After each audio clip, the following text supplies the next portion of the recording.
سورۃ النحل کی آیت نمبر 96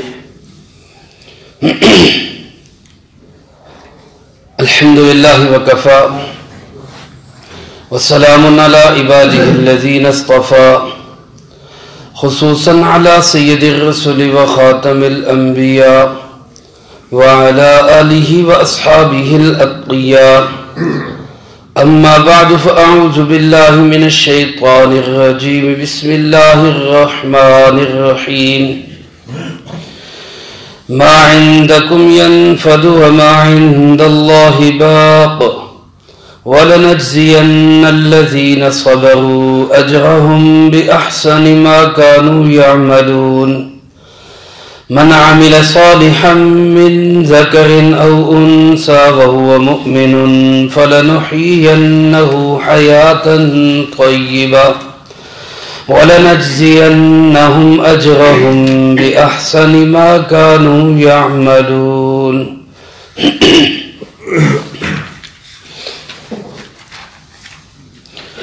ما عندكم ينفد وما عند الله باق جو کچھ تمہارے پاس ہے وہ سب فنا ہو جائے گا اور جو اللہ کے پاس ہے وہ باقی رہنے والا ہے وَلَنَجْزِيَنَّ الَّذِينَ صَبَرُوا أَجْرَهُمْ اور یقیناً ضرور ہم بدلہ دیں گے ان لوگوں کو جنہوں نے صبر کیا ان کے اجر کا بِأَحْسَنِ مَا كَانُوا يَعْمَلُونَ اس سے بہت زیادہ خوبصورت جو وہ عمل کرتے رہے من عمل صالحا جو کوئی شخص اچھے اعمال اختیار کرے گا من ذکر او انثی وہ مرد ہو یا عورت ہو وہو مؤمن شرط یہ کہ وہ ایمان والا ہو فلنحیینہ حیاتا طیبہ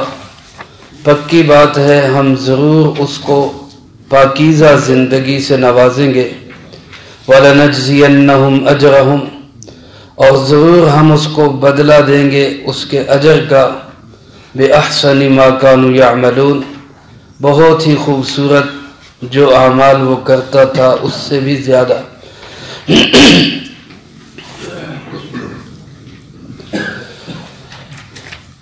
ان آیات مبارکہ میں اللہ رب العزت نے دنیا کی زندگی کو خوبصورت خوشگوار پاکیزہ اور پرسکون بنانے کا ایک بہترین نسخہ ارشاد فرمایا ہے اس سے پہلے آیات مبارکہ کے اندر اللہ پاک نے یہ حکم دیا کہ میرے عہد کو میرے ساتھ کیے ہوئے معاہدوں کو میرے ساتھ کیے ہوئے وعدوں کو دنیا کے تھوڑے سے سامان کے بدلے میں مت بیچو یعنی اگر ساری دنیا بھی ایک انسان کو ملے اور اس کے مقابلے میں یہ کہا جائے کہ اللہ کا وعدہ توڑ دو یعنی اللہ کا کوئی حکم توڑ دو تو وہ ساری دنیا کو ٹھکرا دے اللہ کا حکم نہ توڑے اس حساب سے یہ بات سمجھ میں آتی کہ ایک اللہ کا حکم وہ ساری دنیا کے تمام خزانوں سے زیادہ قیمتی ہے اسی کی قیمت اللہ پاک نے یوں ارشاد فرمائی کہ اس دنیا میں جو کچھ تمہارے پاس ہے یہ سب فنا ہونے والا ہے اس کو بقا نہیں ہے ما عندکم جو کچھ تمہارے پاس ہے عام طور پہ اس سے ذہن جاتا ہے مال و دولت کی طرف سونے چاندی کی طرف کار کوٹھی بنگلے کی طرف لیکن حضرت مفتی شفیع صاحب رحمۃ اللہ علیہ نے معارف القرآن میں اپنے استاذ حضرت مولانا میاں سید اصغر حسین رحمۃ اللہ علیہ کا یہ ارشاد نقل کیا ہے کہ ما کا لفظ عام ہے اس میں دنیا جہان کی ہر چیز بھی داخل ہے ہر حالت بھی داخل ہے یعنی مال والے کا مال بھی فانی ہے دولت والے کی دولت بھی فانی ہے عہدے والے کا عہدہ بھی فانی ہے کسی کے پاس صدارت وزارت کی کرسی ہے وہ بھی ختم ہو جائے گی اس سے اگلی بات فرمایا کوئی عزت والا ہے اس کی عزت بھی ختم ہو جائے گی کوئی خوشیوں والا ہے اس کی خوشیاں بھی ختم ہو جائے گی کوئی راحتوں والا ہے اس کی راحتیں بھی ختم ہو جائیں گی کوئی بیماریوں والا ہے اس کی بیماریاں اور تکلیفیں بھی ختم ہو جائیں گی. یعنی دنیا کے تمام اچھے برے حالات سب عارضی ہیں. اور وما عند اللہ، اور جو کچھ اللہ کے پاس ہے اس میں دولت بھی ہے، اس میں عزت بھی ہے، اس میں شہرت بھی ہے، اس میں مقام بھی ہے، سربلندی بھی ہے، اور دوسری سائیڈ پہ اس میں تکلیفیں، مصیبتیں، پریشانیاں، جہنم کے عذاب وہ بھی ہیں. اللہ فرماتے ہیں وہ سب کچھ باقی، ہمیشہ باقی رہنے والا ہے، وہ کبھی ختم نہیں ہوگا. اس لیے میرے محترم دوستو، اس دنیا کے اندر یہاں کی زندگی کو اللہ کے محبوب صلی اللہ علیہ وسلم نے فرمایا یہ جینا بھی کوئی جینا ہے. اللہم لا عیش الا عیش الاخرہ، فرمایا اللہ زندگی ہے تو وہ تو آخرت کی زندگی ہے. یہ کیا جینا ہے جس میں جوانی کے بعد بڑھاپا ہے، جس میں صحت کے اوپر بیماری کی پرچھائیاں ہیں، جس میں مال و دولت کے اوپر ہمیشہ غربت اور افلاس کے سائے ہیں، جس میں خوشیوں کے ساتھ غمیوں کے کانٹے جڑے ہوئے ہیں. زندگی تو وہ ہے جہاں اللہ فرماتے ہیں ہمیشہ کی جوانی، کبھی بڑھاپا نہیں آئے گا، ہمیشہ کی صحت اور کبھی بیماری نہیں آئے گی، ہمیشہ کی نعمتیں کبھی چھینی نہیں جائے گی، اور ہمیشہ کی اللہ کی رضامندی، جب اللہ بھی اعلان کر دیں گے کہ میں کبھی اب ناراض نہیں ہوں گا. میرے محترم دوستو، وہ زندگی اصل زندگی ہے. محمود بادشاہ گزرا ہے، محمود غزنوی نیک آدمی تھا، بادشاہ بھی تھا، بادشاہ ہونے کے ساتھ ساتھ عبادت گزار اللہ والا بھی تھا. اس نے اپنے غلام ایاز کو ایک انگوٹھی دی اور اس پہ کہا کہ کوئی ایسا جملہ لکھو کہ جب میں اس کو خوشی میں دیکھوں تو میں پریشان ہو جاؤں، اور جب میں اس کو پریشانی میں دیکھوں تو مجھے راحت اور خوشی محسوس ہو. ایسا جملہ لکھ کے لاؤ. پہلے زمانے میں انگوٹھیاں پہنی جاتی تھی، جناب نبی پاک صلی اللہ علیہ وسلم نے بھی پہنی، لیکن ان کے پہننے کا مقصد جو تھا وہ اچھائیاں تھی، اچھی چیز کی طرف نشاندہی تھی. وہ زینت اور شوق اور صرف خوبصورت لگنے کے لیے نہیں پہنتے تھے، نہ وہ پتھروں پہ کوئی اثرات کا یقین رکھ کے پہنتے تھے. آپ صلی اللہ علیہ وسلم کی مبارک انگوٹھی پہ لکھا ہوتا تھا محمد الرسول اللہ. وہ سٹیمپ کا کام دیتی تھی، جب آپ خطوط لکھتے تو اس سے مہر لگایا کر.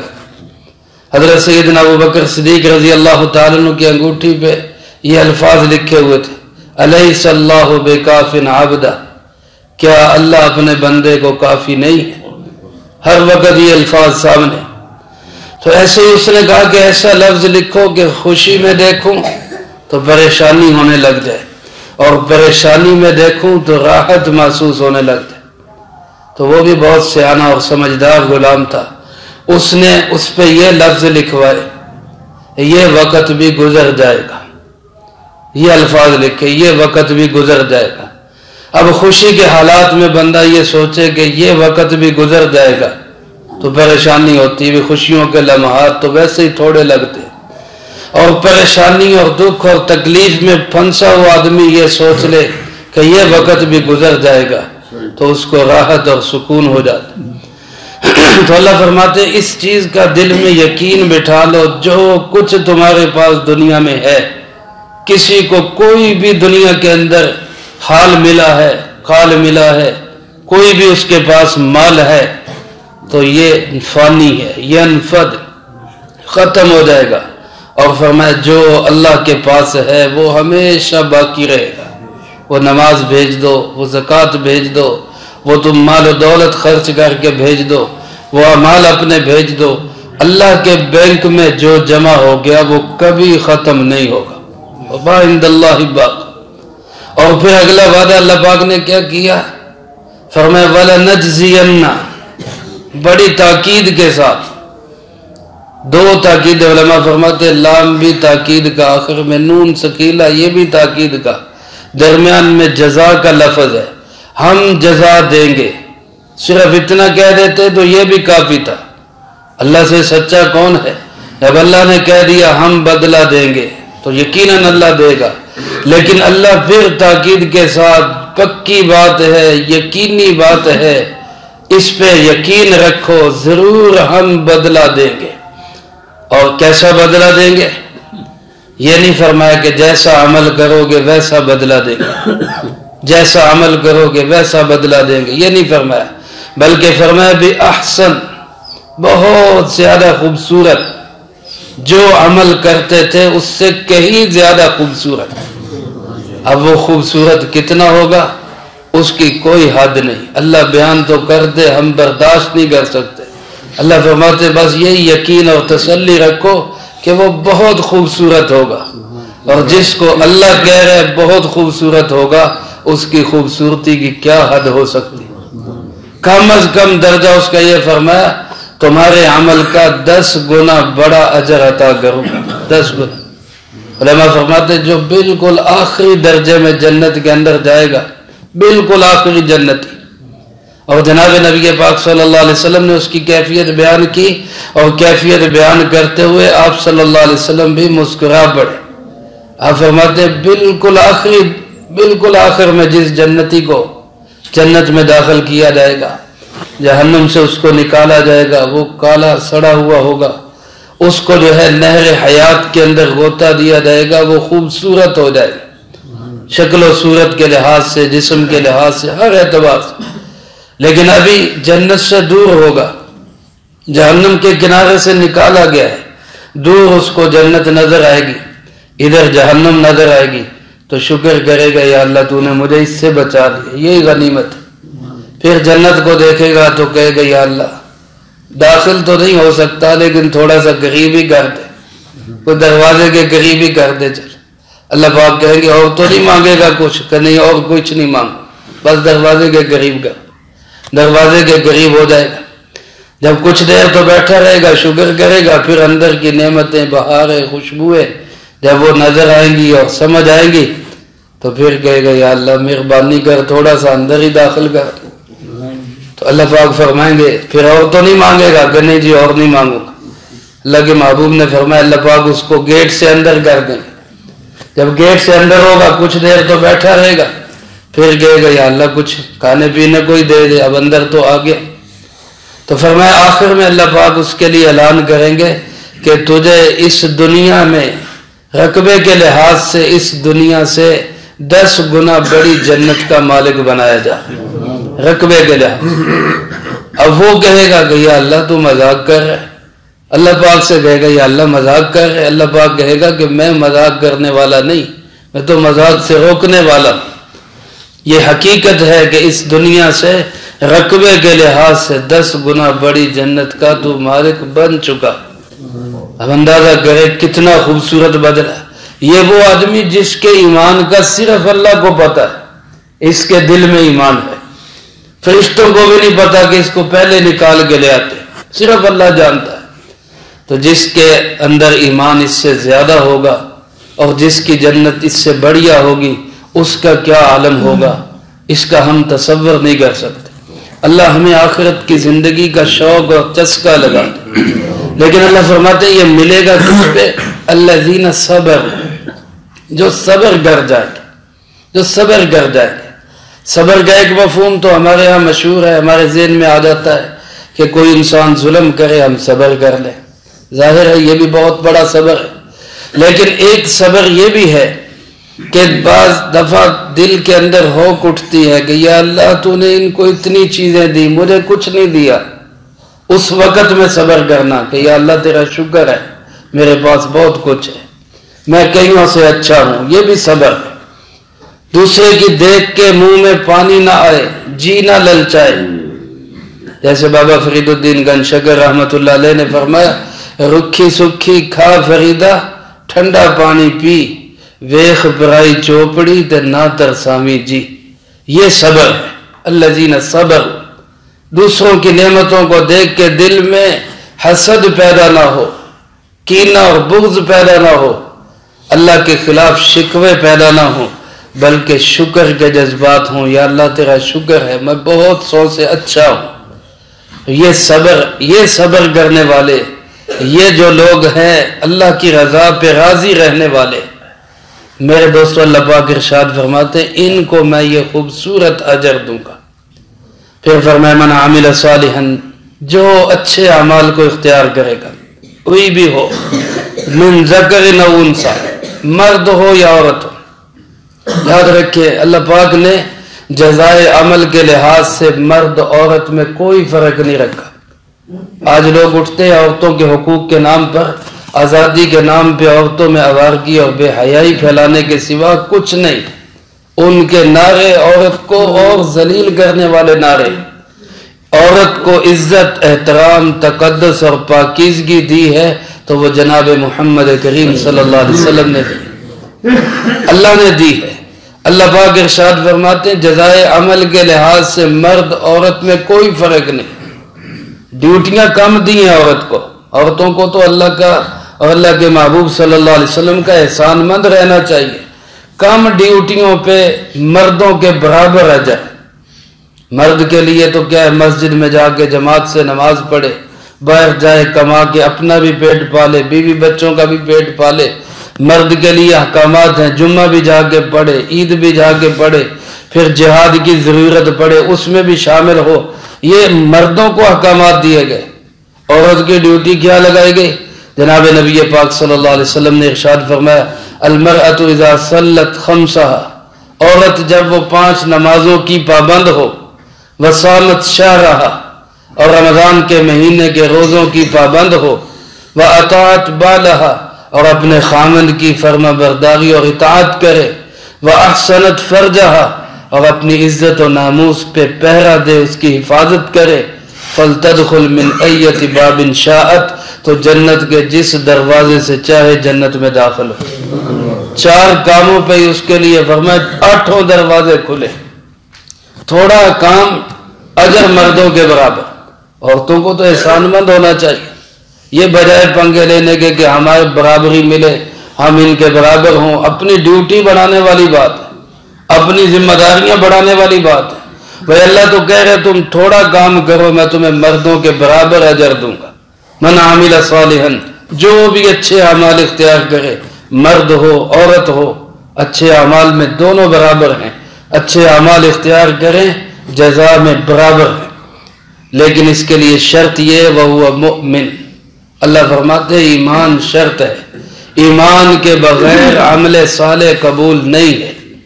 یہ یاد رکھے، ایمان کے بغیر عمل صالح قبول نہیں۔ اللہ کے محبوب صلی اللہ علیہ وسلم نے اعمال کی اور ایمان کی مثال ایک خیمے سے دی۔ آپ نے فرمایا ایسے سمجھو جیسے ایک خیمہ لگایا جائے، ایک کنوپی لگائی جائے، اس کنوپی کے درمیان میں ایک لمبا پائپ ہوتا ہے، اس کو آپ نے فرمایا یہ ایسے ہے جیسے ایمان ہے، اور اس کی سائڈوں پہ جو چھوٹے بانس لگائے جاتے ہیں اس کو باندھا جاتا ہے، یہ فرمایا نماز، روزہ، حج، زکوٰۃ ہے۔ اگر وہ سائڈوں والے بانس نہ بھی ہوں تو خیمہ کھڑا پھر بھی رہے گا، اگرچہ پورا فائدہ نہیں دے گا، دھوپ گرمی سے بچائے گا نہیں، بارش سے بچائے گا نہیں، لیکن خیمہ جو ہے بہرحال قائم ہے۔ لیکن اگر وہ درمیانی پلر ہی نہ ہو، وہ درمیانی ستون اور پائپ ہی نہ ہو، وہ بانس ہی نہ ہو درمیان والا، چاروں طرف کے پائپ مضبوط بھی ہوں تو خیمہ کھڑا نہیں ہو سکتا۔ یہی مثال لے کے آپ نے فرمایا ایمان کے بغیر نماز ہو، ایمان کے بغیر زکوٰۃ ہو، ایمان کے بغیر حج اور روزہ ہو، ایمان کے بغیر رفاع عامہ کے کام ہو، سڑکیں بنانا، پل بنانا، ڈیم بنانا اور ہسپتال بنانا، دنیا جہان کی نیکی کے کام ہیں، لیکن ایمان نہیں ہے، اللہ کے نزدیک کوئی عمل قابل قبول نہیں ہے۔ ایمان شرط ہے میرے دوست۔ یہ تو رفاع عامہ کے کام کرنے پہ آج بعض اوقات ہم کہہ دیتے ہیں فلاں جو ہے جی بڑے اچھے ہیں، ان سے ہمیں اسلام سیکھنا چاہیے، ان سے ہمیں دین سیکھنا چاہیے، وہ جانوروں کا احترام کرتے ہیں، وہ کتوں کا احترام کرتے ہیں۔ میرے بھائیوں یہ ساری چیزیں ہمیں اسلام سکھاتا ہے۔ اللہ کے محبوب صلی اللہ علیہ وسلم نے فرمایا ایک فاحشہ عورت، اس کو کتے کو پانی پلانے پہ اللہ نے اس کی بخشش فرما دی۔ یہ اچھے کام ہیں، لیکن ان سب کے لیے بنیاد اور شرط کیا ہے؟ وہ ایمان ہے۔ ساری دنیا کے سارے کافر بے ایمان وہ ایک اچھے اخلاق والے انسان بن جائے، ہر ایک کے ساتھ پیار محبت کرنے والے انسان بن جائے، دل میں ایمان نہ رکھے، دوسری طرف سے پرلے درجے کا گناہگار آدمی لیکن ایمان والا ہے، اللہ کے نزدیک سارے کافروں سے افضل ہے، ایمان والا ہے۔ ایمان بہت بڑی دولت ہے، اس لیے کبھی بھی دل میں بھول کے بھی یہ خیال نہیں آنا چاہیے کہ کافر ہم سے اچھے ہیں، یورپ والے ہم سے اچھے ہیں، عیسائی ہم سے اچھے ہیں، نعوذ باللہ من ذالک۔ اللہ کا شکر ادا کرنا چاہیے، اللہ نے ہمیں ایمان کی دولت سے نوازا، اس کے ساتھ ساتھ اچھائیاں اپنے اندر پیدا کرنے کی کوشش کرنی چاہیے، برائیوں کو ختم کرنا چاہیے، اللہ ہم سب کو نصیب فرمائے۔ تو فرمائے اچھے اعمال اختیار کرے، مرد ہو عورت ہو، شرط یہ کہ وہ ایمان والا ہو۔ فَلَنُحْيِيَنَّهُ حَيَاةً طَيِّبَةً، اللہ یقین کے ساتھ وعدہ کرتے ہیں، یقین دلاتے ہوئے ہم ان کو پاکیزہ زندگی نصیب فرمائیں۔ بعض مفسرین فرماتے ہیں اس پاکیزہ زندگی سے مراد آخرت کی زندگی ہے، اور یقیناً آخرت کی زندگی بہت پاکیزہ ہے، اللہ ہم سب کو نصیب فرمائے۔ لیکن اکثر مفسرین فرماتے ہیں آخرت کا ذکر تو آگے ہے، بعد میں ہے، یہاں حیات طیبہ سے مراد یہ ہے کہ اللہ فرماتے ہیں ہم دنیا میں اس کو اچھی زندگی نصیب فرمائیں۔ اور دنیا میں اچھی زندگی کا مطلب محض یہی نہیں کہ راحت و آرام کے اسباب موجود ہوں۔ اگر ایک شخص کے پاس آرام دہ کمرہ ہے، بہترین بیڈ ہے، ٹھنڈے گرم کا سارا انتظام ہے، لیکن دل میں سکون نہیں، تو آپ بتائیں کہ اس کو کیا فائدہ ان آرام دہ چیزوں کا؟ یہ راحت اور اسباب کی چیزیں ہیں، ان میں راحت و آرام نہیں ہے۔ ضروری نہیں کہ حیات طیبہ کا مطلب یہی ہو کہ اس کو مال و دولت بہت ملے گا۔ حیات طیبہ کا مطلب یہ ہے کہ اس کو اللہ دو چیزوں سے نوازیں گے۔ ایک تو یہ ملے گا کہ اس کو قناعت مل جائے گی، قناعت سب سے بڑی دولت ہے۔ جس آدمی کے دل کا یقین یہ بن جائے کہ جو میرے اللہ نے مجھے دیا ہے میں اس پہ راضی ہوں، مجھے مزید کی طلب نہیں، اللہ دے دے اس کی مرضی، نہ دے میں اس کے لیے پریشان نہیں ہوں، یہ قناعت کی دولت سب سے بڑی دولت ہے۔ یہ اللہ جس کو نصیب فرما دے اس کی زندگی پرسکون زندگی ہے، چاہے وہ تکلیفوں میں ہو، چاہے وہ پریشانیوں میں ہو۔ اور دوسری بڑی دولت اس کو کیا ملتی ہے کہ سخت ترین حالات کے اندر بھی اس کے دل کا یقین یہ ہوتا ہے کہ میرا اللہ میرے ساتھ ہے، میرا اللہ میرے ساتھ ہے، میرا اللہ مجھ سے راضی ہو جائے، میں اللہ کی رضا پہ راضی ہوں، اللہ مجھ سے راضی ہو جائے، یہ سب سے بڑی دولت۔ اب بظاہر نظر آئے گا یہ بندہ بڑی پریشانیوں میں، بڑی تکلیفوں میں۔